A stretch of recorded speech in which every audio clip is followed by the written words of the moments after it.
Sometimes caring too much feels like drowning in invisible water. You try to save everyone, fix everything, hold on to people who are already walking away. You give and give until something inside you quietly breaks. It's not that you stop feeling, it's that you start to realize how much pain comes from caring without balance. Emotional detachment isn't about becoming cold or distant.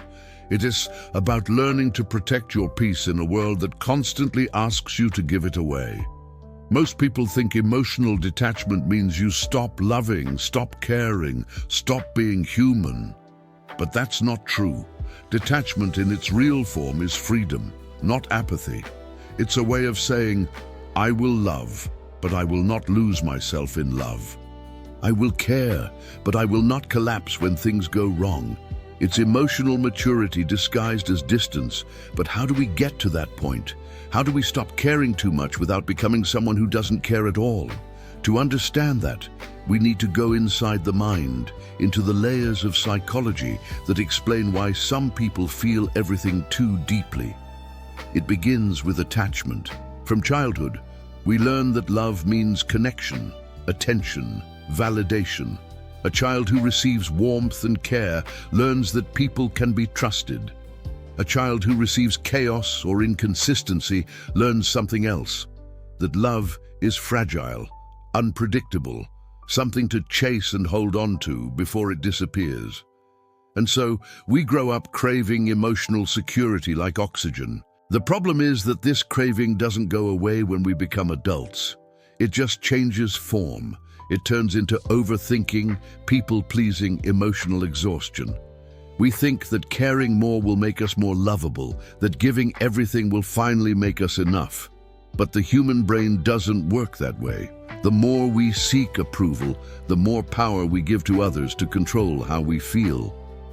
That's where detachment becomes not a choice, but a survival skill. In psychology, emotional detachment can be healthy or unhealthy. The unhealthy kind is numbness. When you shut down completely, stop feeling, stop connecting, because your nervous system is protecting you from pain. It's the mind's last defense when it has been hurt too many times. You build walls, call it strength, and convince yourself you don't care. But inside you do. You just don't know how to express it anymore. The healthy kind, though, is something different. It's awareness.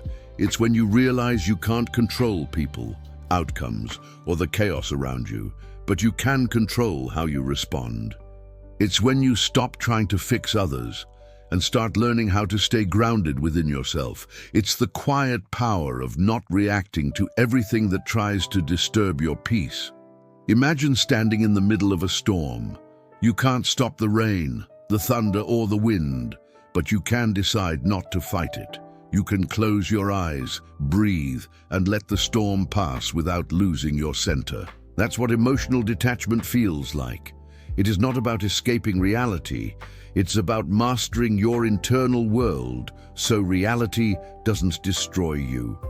The science behind it is fascinating. Emotional detachment involves a shift in how the brain processes stress.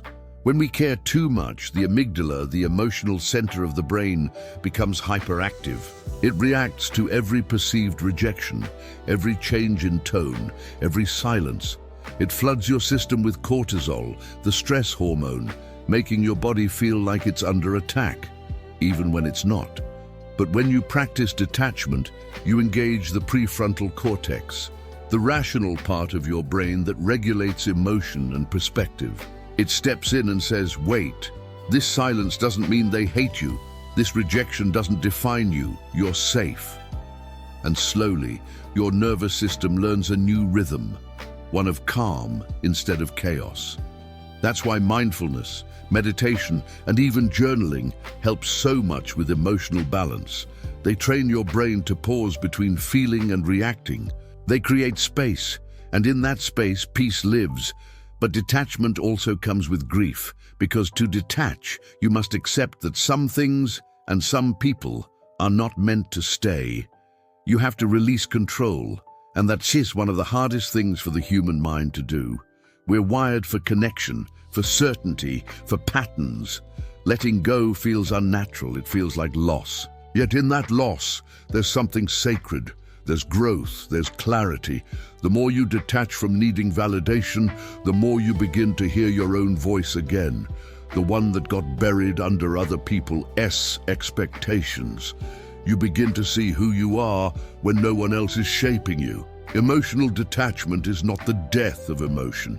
It's the birth of emotional intelligence. It's the art of holding space for love and pain at the same time, without letting either consume you. It's the point where peace stops being something you chase and starts being something you protect. In the next part, we'll go deeper into how to practice emotional detachment, the steps backed by psychology that rewire the brain to stop overcaring, and how to love without losing yourself in the process.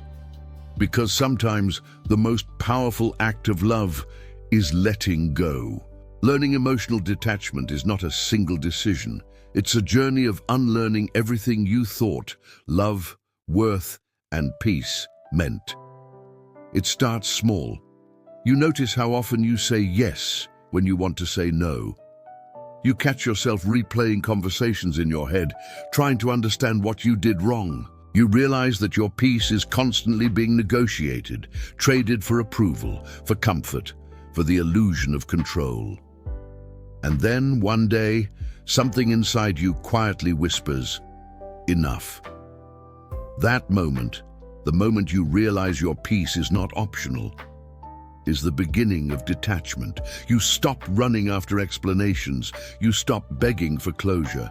You stop trying to prove your worth to people who can't see it. You start to understand that walking away is not weakness, it's wisdom. But the process is not easy. Detachment requires awareness, discipline, and a deep sense of honesty with yourself. It asks you to confront the patterns that have kept you stuck, the emotional hooks, the unresolved fears, the belief that you must be everything for everyone. Psychologists call this self-differentiation, the ability to remain connected to others while staying true to your own identity. It's emotional independence, the skill of loving without losing yourself in the process. So how do you practice it step by step? It begins with awareness. Notice when your emotions are being hijacked by someone else's behavior. Notice the moments when your peace depends on another person's reaction. These are clues, signs that your mind is giving away its power.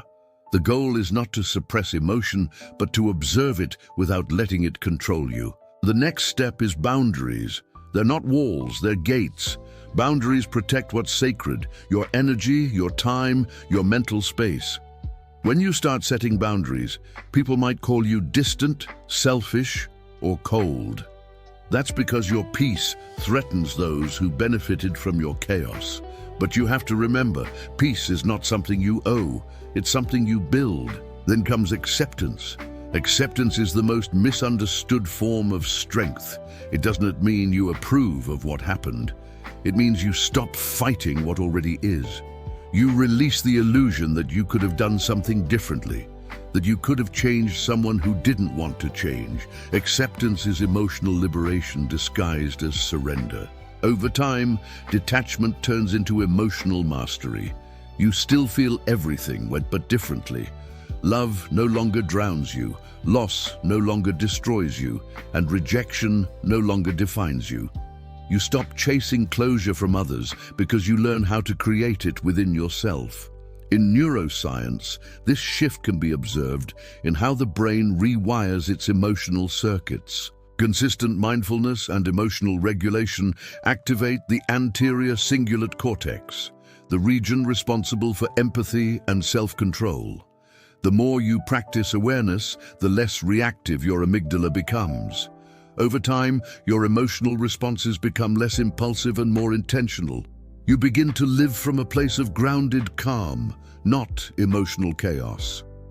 And something beautiful happens. You start enjoying silence again. You stop checking your phone, waiting for replies that no longer matter.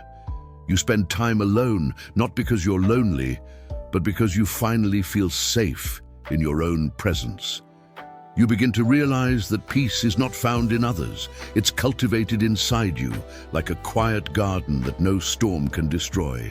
But perhaps the most powerful part of emotional detachment is that it changes how you love. You no longer love to fill a void. You love to share your wholeness. You stop clinging to people out of fear of being alone and start connecting out of choice, not desperation. Your relationships become lighter, freer, more real. When you love from detachment, you love without ownership. You understand that people are not possessions. They are experiences, meant to be felt, not controlled. You no longer beg for permanence because you trust in what's meant to stay. You no longer chase validation because you've learned how to validate yourself. That's emotional detachment, not an escape from life, but a return to balance. It's not about being unbothered. It's about being unbroken. It's not about caring less. It's about caring right. And this journey doesn't end. Even when you think you've mastered it, life will test you through heartbreak, disappointment, uncertainty. But every time you choose peace instead of panic, every time you respond instead of react, every time you let go instead of holding tighter, you build the muscle of detachment.